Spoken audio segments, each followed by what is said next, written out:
సుధీర్ రెడ్డి గారు చెప్పినారు. మరి హైదరాబాద్ లో నాకు తెలిసి మనకున్న బలం గాని, మనకున్న బలగం గాని, మనకున్న నెట్వర్క్ గాని ఏ పార్టీకి కూడా లేదు. ఊకదంపుడు ఉపన్యాసాలు తప్ప అధికారంలో ఉన్న పార్టీకి కూడా ఇవాళ ఈ బలము బలగము ఈ నెట్వర్క్ లేదు. నిజంగా నేను ఉత్తగానే అంటలేను, నిజంగా అంటున్నా. ఒక్క కాంగ్రెస్ వాళ్ళని మీటింగ్ పెట్టమనండి, ఒక బీజేపీ వాళ్ళని మీటింగ్ పెట్టమనండి. పొద్దున్న నుంచి సాయంత్రం దాకా ఇట్లా ఎంతమంది కూర్చుంటారు? ఇట్లా కూర్చుంటారు ఎవరన్నా? ఆ పట్టుదల కానీ, ఆ నిబద్ధత కానీ, ఆ ఓపిక క్రమశిక్షణ వాళ్ళకు లేదు. అందుకే నేను అనేది గల్లీ గల్లీ మనం తిరగాల్సిన అవసరం ఉన్నది. నేను సుధీర్ రెడ్డి గారిని ముఖ్యంగా కార్పొరేషన్ పరిధిలో ఉండే, మా డివిజన్ పరిధిలో ఉండే మా సోదరులకు సోదరిమణులను కోరేది, బ్రహ్మాండంగా జెండా గద్దెలన్నిటికీ మంచిగా గులాబీ రంగు బ్రహ్మాండంగా వేయాలి. మొన్ననే వేసింటారు మీరు ఏప్రిల్ 27కి. ఎక్కడన్నా ఇంకా వేయకపోతే చేసి ఎక్కడికెక్కడ జెండా రిప్రపలాడే విధంగా గులాబీ జెండా కార్యక్రమాలు తీసుకోండి. పెద్ద యుద్ధం రాబోతా ఉన్నది. మనం జిహెచ్ఎంసీ గెలిస్తే ఇక అసెంబ్లీ ఎలక్షన్ కూడా గెలిచినట్టుగానే మెసేజ్ పోతుంది.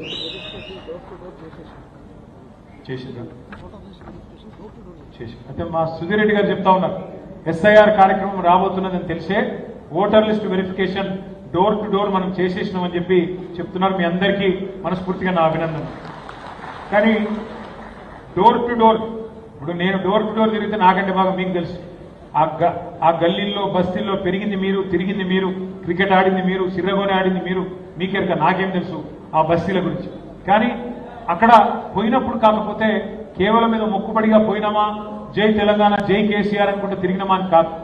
పోయినప్పుడు అక్కడికి పోయినప్పుడు తప్పకుండా అక్కడనే పుట్టినరు, అక్కడనే పెరిగినరు, అక్కడి ప్రజల కష్ట సుఖాలు మీకు తెలుసు. కాబట్టి మరి సుధీర్ అన్న ఎన్ని ప్లాన్లు ఇచ్చినా, ఎన్ని వ్యూహాలు రచించినా వాటిని అమలు చేయాల్సిన బాధ్యత, ప్రజలకు వాస్తవాలు చెప్పాల్సిన బాధ్యత మీది.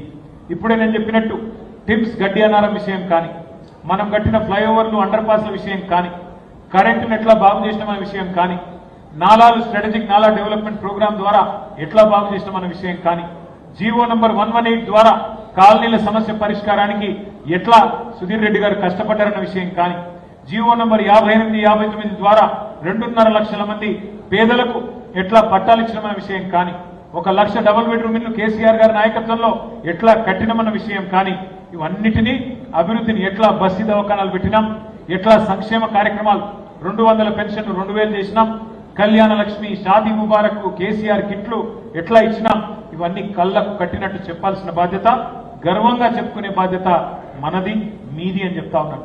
అభివృద్ధిని అస్త్రంగా చేసుకోండి. మనం ఏదో హైరాణ పడాల్సిన అవసరం లేదు. మనం చేసిన పని మనల్ని గెలిపిస్తుంది. దానికి గొప్ప ఉదాహరణనే మొన్న శాసనసభకు జరిగిన ఎన్నికలు.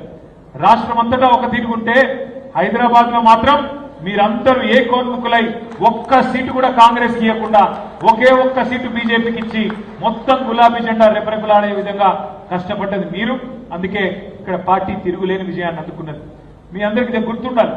మరి ఎందుకు ఓట్లు వేసినారు హైదరాబాద్ లో? మనకి ఒకనాడు నీళ్ల సమస్య ఎంత తీవ్రంగా ఉండే హైదరాబాద్ లో మా ఆడబిడ్డలకు తెలుసు. బిందెలు, ట్యాంకర్లు, వాటి కోసం యుద్ధాలు, ఖైరతాబాద్ లో జలమండలి కార్యాలయం ముందు ధర్నాలు, ఇవన్నీ మనమే చూసినాం.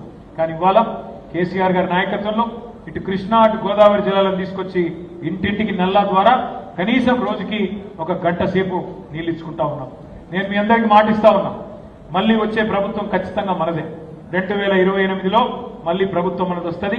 మీరు కని విని ఎరుగని రీతిలో భారతదేశంలోనే ఎక్కడా లేని విధంగా 24 గంటలు హైదరాబాద్ లో మంచిళ్ళు ఇచ్చే బాధ్యత నేను తీసుకుంటా అని చెప్పి కూడా మీకు విజ్ఞప్తి చేస్తా ఉన్నాను. 24 గంటలు కరెంట్ ఇచ్చింది మనమే, రేపు 24 గంటలు మంచినీళ్ళు ఇవ్వబోయేది కూడా మనమే. ఎప్పుడు 24 గంటల్లో ఎప్పుడు నల్లా తిప్పినా మంచినీళ్ళు వచ్చే విధంగా ఆ కార్యక్రమాన్ని కూడా చేసి చూపెడతామనే మాట కూడా నేను మీకు విజ్ఞప్తి చేస్తా ఉన్నాను. అట్లాగే మనం మెట్రో తీసుకొచ్చాం, నాగోల్ దాకా తీసుకొచ్చినాం, హయత్ నగర్ దాకా తీసుకొచ్చినాం. తప్పకుండా ఇంకా మన ప్రభుత్వమే ఉంటే ఈ పాటికి ఎయిర్పోర్ట్ కనెక్షన్ కూడా అయిపోతుండే. ఈ ప్రభుత్వం వచ్చిన తర్వాత దాన్ని కూడా రద్దు చేసినారు. మన ప్రభుత్వంలో ఆనాడు మహేశ్వరం నియోజకవర్గం దాకా, మొత్తంగా కందుకూరు దాకా మెట్రో తీసుకొని పోదామని ప్లాన్ చేసినాం. కానీ ఈ ప్రభుత్వం మరి ఫ్యూచర్ సిటీ అని రంగుల కళ సినిమా చూపెడుతున్న తప్ప 2.5 ఏళ్లు చేసింది ఏమీ లేదు. మీరు జాగ్రత్తగా దయచేసి కొన్ని విషయాలు ప్రజలకు చెప్పాలి. వైద్యం, ఆరోగ్యం ఇప్పుడే నేను చెప్పిన బస్తీ దవాఖానాల నుంచి మొదలు పెడితే కంటి వెలుగు లాంటి కార్యక్రమాలు, టిమ్స్ లాంటి అద్భుతమైన భవనాలు, గడ్డి అన్నారంలో ఇంకా టిమ్స్ నత్తనడకన సాగుతున్నది. అదే మన ప్రభుత్వం ఉంటే సుధీరాన్ని ఎంబడబడి, సవితక్క ఎంబడబడి ఎప్పుడో అయిపోయేది. ఈ పాటికి ఆ టిమ్స్ అనే అయిపోయి కేసీఆర్ గారు వచ్చి ఈ పాటికే ప్రారంభోత్సవం చేసి మీకు అందుబాటులో కూడా తెచ్చేది. అవసరమైతే సుధీర్ రెడ్డి గారు నేను కోరుతా ఉన్నా, ఒకరోజు పెద్ద ధర్నా పెట్టండి టీమ్స్ ముందు, మేమందరం వస్తాం, సిటీ ఎమ్మెల్యేలు అట్లాగే పార్టీ నాయకత్వం మొత్తం వస్తుంది. మీ ఎల్బీ నగరంలో ఒక 500-600 మంది వస్తే ప్రభుత్వం సిగ్గు తెచ్చుకునే విధంగా నత్తనడకన టీమ్స్ ను నడుపుతున్నందుకు వ్యతిరేకంగా దాని నిర్మాణం వెంటనే పూర్తి చేయాలని చెప్పి కూడా పోరాటం చేద్దాం. కానీ అన్నిటికన్నా ముఖ్యం సుధీర్ రెడ్డి గారు చెప్పినట్టుగా మీ పరిధిలోని, మీ క్షేత్రంలోని, మీ పోలింగ్ బూత్ పరిధిలోని బాధ్యతను మీరు తీసుకోండి. కొంతమంది నాయకులు నా దగ్గరకు వస్తూ ఉంటారు, వచ్చి అన్నా నేను స్టేట్ లీడర్ని, అన్నా నేను డిస్ట్రిక్ట్ లీడర్ని అని చెప్తారు. నేను వారితో కూడా నేను ఒకటే ప్రార్థిస్తున్నాను, మీరు స్టేట్ లీడర్లు కావచ్చు, మీరు డిస్ట్రిక్ట్ లీడర్లు కావచ్చు, మీరు డివిజన్ లీడర్లు కావచ్చు, మీరు బస్తీ లీడర్లు కావచ్చు, కానీ మీ బూత్లో మెజారిటీ రాకపోతే, మీ సొంత బూత్లో పార్టీకి మెజారిటీ రాకపోతే మీకు గౌరవం ఉండదు. అది గుర్తుపెట్టుకోండి అని మాత్రమే నేను విజ్ఞప్తి చేస్తా ఉన్నాను. ఎంత పెద్ద నాయకుడైనా మీ సొంత బూత్లో మెజారిటీ రాకపోతే ఆ నాయకుడు స్థాయి ఎంత పెద్దదైనా ఏం లాభం. అందుకే బూత్ లెవెల్ బాధ్యతని, చాలా కీలకమైన బాధ్యత, దాన్ని సీరియస్ గా తీసుకోండి. ఓటర్ల జాబితా కేవలం ఎలక్షన్ రోజు చేస్తే సరిపోదు. మనం ఇప్పటి నుంచే ఓటర్ లిస్ట్ అంతా కూడా సరిగా చూసుకోవాలా. ఇందాక నేను చెప్పినట్టు ఆ 4 పనులు, చనిపోయిన వాళ్ళకి తీసేయడం, కొత్త వాళ్ళకి రాయించడం, షిఫ్ట్ అయిన వాళ్ళకి తొలగించడం, ఎవరైనా ఇక్కడికి షిఫ్ట్ అయితే వాళ్ళని ఇక్కడ రాయించడం, ఈ కార్యక్రమం చేయాలా. అవతల 2 పార్టీలు ఏమైనా తప్పుడు ప్రయత్నం చేస్తే వెంటనే వాటిని అడ్డుకోవాలి. అట్లాగే ఇంటింటికి పోవాలి దయచేసి. ఒక బూత్ లెవెల్ ఏజెంట్కి 1000-1200 ఓట్లు ఉన్నాయి అంటే 300 నుంచి 350 ఇళ్ళు ఉంటాయి. మరి మీకు దాదాపు నెల రోజులు టైం ఉంది అంటే రోజుకి 10 ఇళ్ల కంటే ఎక్కువ ఉండదు. మీరు ఒక్కసారి ఒక అపార్ట్మెంట్లో పోతే 2-3 గంటల్లో మొత్తం కవర్ చేయొచ్చు. ఇంటింటికి పోండి, కూర్చోండి, వాళ్ళతో మంచిగా ముచ్చట పెట్టి మరి తప్పకుండా అన్ని రాసుకున్నట్టయితే ఒక అటాచ్మెంట్ కూడా ఏర్పడుతుంది. ఎస్ఐఆర్ సందర్భంగానే ఏర్పడే అటాచ్మెంట్ ఎలక్షన్ దాకా, కార్పొరేషన్ ఎలక్షన్ దాకా, శాసనసభ ఎన్నిక దాకా మీకు మంచిగా ఉపయోగపడుతుంది. సరే సుధీర్ అన్న రేపటి రోజున ఎలక్షన్ వచ్చినప్పుడు పేపర్లు అడ్వర్టైజ్మెంట్లు ఇస్తాడు, టీవీలో అడ్వర్టైజ్మెంట్లు ఇస్తాడు, అన్ని చేస్తాడు. కానీ ఓటరు మనసు గెలుచుకోవాలంటే మాత్రం మీరు దగ్గర పోయి కూర్చొని మాట్లాడితే వచ్చే ఆత్మీయత ఏ అడ్వర్టైజ్మెంట్ తో రాదు, ఏ ఫ్లెక్సీలతో రాదు అనే మాట కూడా నేను మీకు విజ్ఞప్తి చేస్తా ఉన్నా. దయచేసి అందుకే బూత్ లెవెల్ ఏజెంట్లు మీరే కీలకం అనే మాట కూడా నేను విజ్ఞప్తి చేస్తా ఉన్నా. ఈసారి కార్పొరేషన్ లో కూడా ఎల్బీ నగర్ లో మనం మంచి ఫలితాలు సాధించాలి అంటే తప్పకుండా మనం అప్రమత్తంగా ఉండాల్సిన అవసరం ఉంది. పోయినసారి నేను అనుకున్న నిజానికి మా కార్పొరేటర్లందరూ ఇక్కడ ఉన్నారు, మాజీ కార్పొరేటర్. నేను అనుకున్న 11 మందిలో కనీసం 7-8 గెలుస్తాం అనుకున్నాం, కానీ ఓడిపోయినాం. సరే కారణం ఏమైనప్పటికీ అప్పుడు ఆ టర్మ్ కూడా అయిపోయింది, ఇప్పుడు ఆ కార్పొరేషన్ టర్మ్ కూడా అయిపోయింది. ఇంకా అప్రమత్తంగా ఉండాలి, అలసత్వం పనికిరాదు.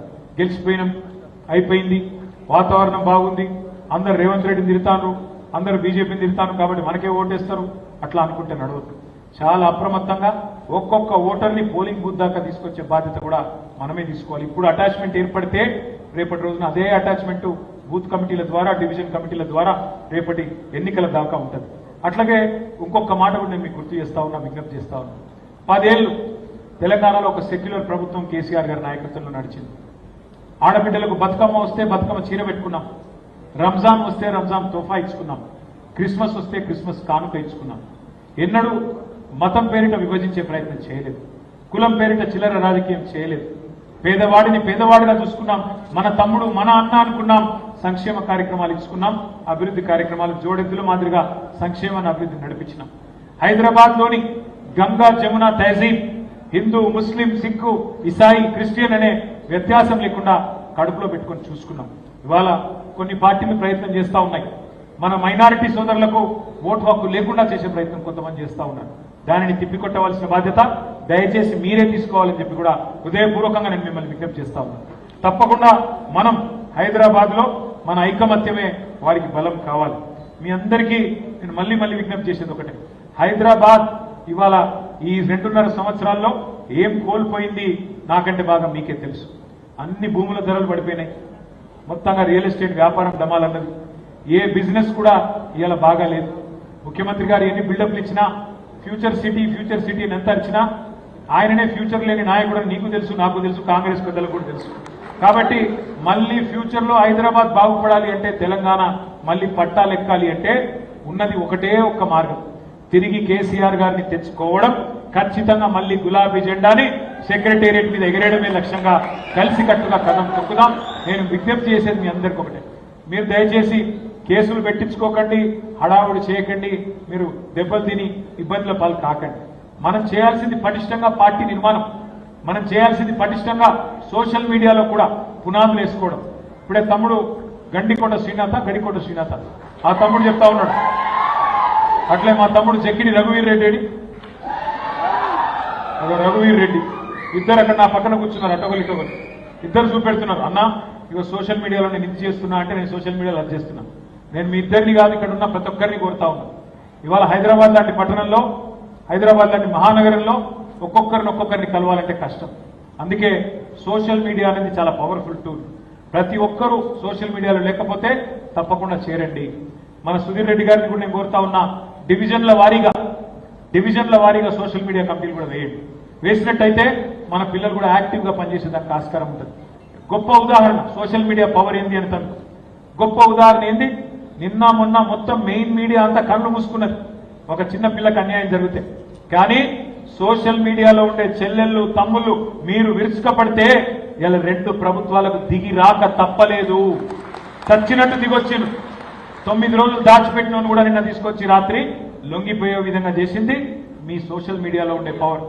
మెయిన్ స్ట్రీమ్ మీడియా కళ్ళు మూసుకున్నా ఇలా సోషల్ మీడియా పవర్ అట్లాంటిది. కాబట్టి సోషల్ మీడియా కమిటీలు కూడా వేసుకుందాం. చక్కగా సోషల్ మీడియాలో ఇక్కడ లేని వాళ్ళు ఎవరైనా బూత్ లెవెల్ ఏజెంట్లు ఉంటే మీరు కూడా చేరండి.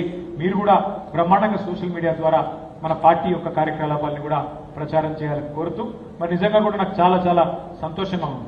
1,00,000 మంది మీటింగ్కి పోతే ఎంత సంతోషం అయితే ఉంటుందో, ఇవాళ మా సుధీర్ రెడ్డి గారి వల్ల ఈ చక్కటి కార్యక్రమం ద్వారా అంతే ఆత్మసంతృప్తి నాకు కలిగింది. మరి ఈ చక్కటి కార్యక్రమాన్ని ఏర్పాటు చేసిన పెద్దలు సుధీర్ రెడ్డి గారికి ధన్యవాదాలు చెప్తూ ఒక్క రిక్వెస్ట్, నేను ఇంకో 2 గంటలు ఇక్కడనే ఉంటా. కానీ మీరు దయచేసి ఫోటో దిగాలనుకుంటే ఒకరి తర్వాత ఒకరు వస్తే మీ కలకగా అవుతుంది, నా కలకగా అవుతుంది. లేకపోతే అందరూ ఒకటేసారి వస్తే నేను పారిపోతా, మళ్ళీ తర్వాత మీకు దొరకను. కాబట్టి క్రమశిక్షణతో చేసుకుందాం. ఇంకో 2 గంటలు ఇక్కడే ఉంటాం, మిమ్మల్ని అందరినీ కలిసి దగ్గరే పోతా. జై తెలంగాణ, జై కేసీఆర్, జై తెలంగాణ. దయచేసి ఎక్కడ వాళ్ళు అక్కడ కూర్చోండి. సుధీర్ రెడ్డి గారు ఎట్లా పిలిస్తే అంటారు. Thank you. దయచేసి అక్కడ వాళ్ళు అక్కడ కూర్చోండి.